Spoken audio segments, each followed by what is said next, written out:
ففوجئت بالصدمة بأنه أخرج التحليل بأن هذا المولود لقد جاءت بنت واستقبلت الحياة بهذه المشاكل.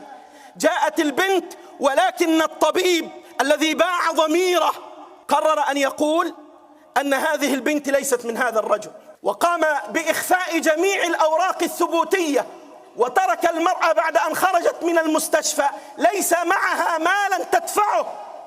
تقول المرأة وهي تسأل: ماذا أفعل؟ ليس عندي ما أقيم. ذهبت إلى بعض المحامين، طلب مني مبلغا من المال حتى أقوم مرة أخرى برفع دعوى قانونية، وبهذه الدعوة أعيد إجراءات التحليل مرة أخرى حتى أدخل في دائرة جديدة لأثبت النسب.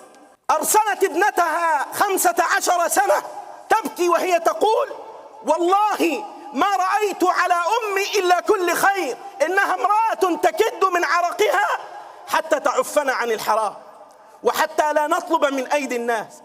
لماذا يفعل معنا هذا؟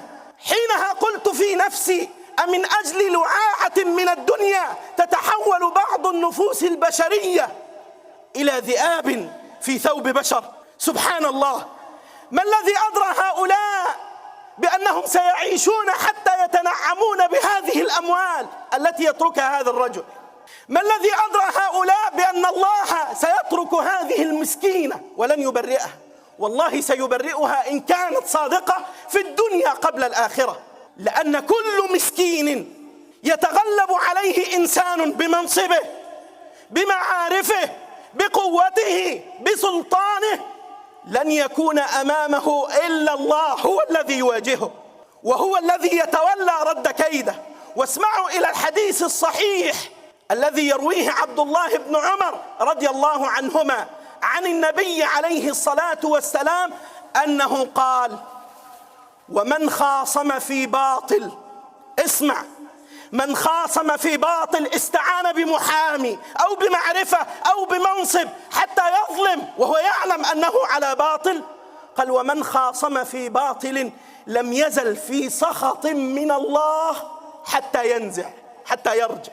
ثم زاد الثانية وقال: ومن قال في مؤمن ما ليس فيه أسكنه الله في ردغة الخبال حتى يعود مما قال.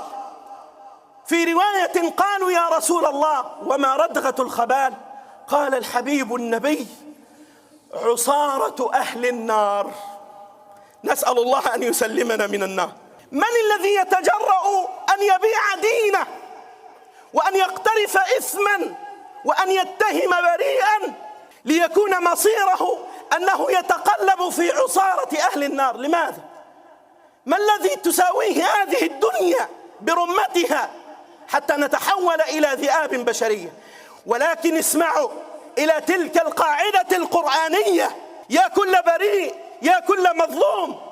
هناك قاعدة: منظومة السبك ومنظومة الحبك، جسدها ربنا فقال في قرآنه رب الوراء: وقد خاب من افترى. قاعدة: افتريت، آذيت، اعلم بأن الخيبة تلحقك في الدنيا وتلحقك في الآخرة. وأمثال هؤلاء كثر، بعدما ظلموا عادوا ليعترفوا. أستاذة جامعية تحكي قصتها وتقول: طلقت مرتين، وفي الثالثة قررت أن أتزوج بابن خالتي الذي كان ينعم بحياة هادئة، عنده زوجة صالحة ولديه 5 من الأولاد. ولما جربت حظي أحببت أن أتزوجه، فماذا تفعل؟ لقد دبرت مصيبة مع ابن خالتها. قالت: كان لابن خالة يحب هذه المرأة قبل أن تتزوج، ولما تقدم لها رفضت المرأة الزواج منه فتزوجت بابن خالي. تقول: فأحببت ابن خالي واتفقت مع هذا الرجل ابن خالتها على أن يطعن في عرض هذه المرأة حتى يفرق الأسرة، فتتزوج هذه الأستاذة بهذا الرجل. تقول: بدأنا بإلقاء الشبه عليها وقذفناها في عرضها حتى تحركت الحياة الأسرية فلم تثبت، فقام الزوج بتطليق تلك المرأة. وبعد أن طلقت تلك المرأة قالت: فرحت وقتها لأنني ظننت أن هذا الرجل سيتزوج بي. دبروا وشاية وألقوا التهم جزافا.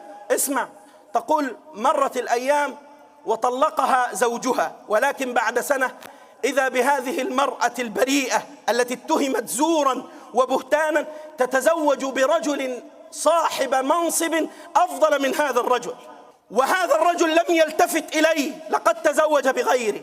تقول لكن لم تقف المصيبة عند هذا، لقد أراني الله في الدنيا أثر ظلمي. تقول فها أنا بعد 3 سنوات مات ابن خالتي التي دبر هذه المكيدة معي حرقا في شقته مع الشاهد الذي شهد على المرأة، وأنا اليوم، وهي أستاذة جامعية نادمة، تقول وأنا اليوم أصبت بسرطان قد جرى في الدم وأنتظر أيام الأخيرة. خسر الدنيا وخسر الدين. قاعدة قرآنية احفظوها يقول فيها رب البرية وقد خاب من افترى. فيا أيها المتسلط على الناس بجاهك، بمنصبك، بحيلك، بأموالك، اعلم أن الله تبارك وتعالى يقف لك ولأمثالك بالمرصاد. والله تبارك وتعالى لن يتخلى عن عبد رفع يديه إلى السماء وقال إلهي انتقم لي فقد ضعفت حيلتي. أقول ما تسمعون وأستغفر الله لي ولكم فاستغفروه. الحمد لله رب العالمين، وأشهد أن لا إله إلا الله ولي الصالحين، وأشهد أن سيدنا محمدا عبده ورسوله صلى الله عليه وعلى آله وأصحابه الطيبين الطاهرين، ثم أما بعد. أيها الأحبة في الله، إن الساعي إلى الجنان يراجع نفسه كل يوم.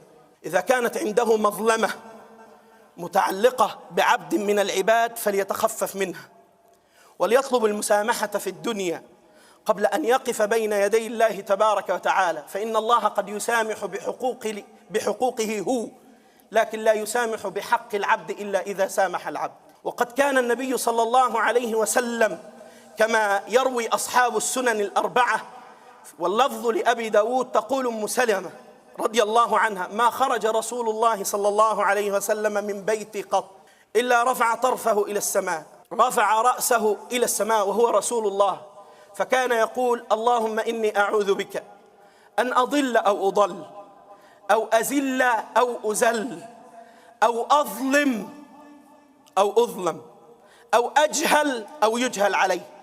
ولما طلب منه الصديق فقال: علمني يا رسول الله كلمات أقولهن إذا أصبحت وإذا أمسيت، قال: يا أبا بكر إذا أصبحت وإذا أمسيت، وفي رواية وإذا أخذت مضجعك، كان يوصيه بأن يقول: اللهم فاطر السماوات والأرض عالم الغيب والشهادة رب كل شيء ومليكه ومالكه، أشهد أن لا إله إلا أنت، أعوذ بك من شر نفسي ومن شر الشيطان وشركه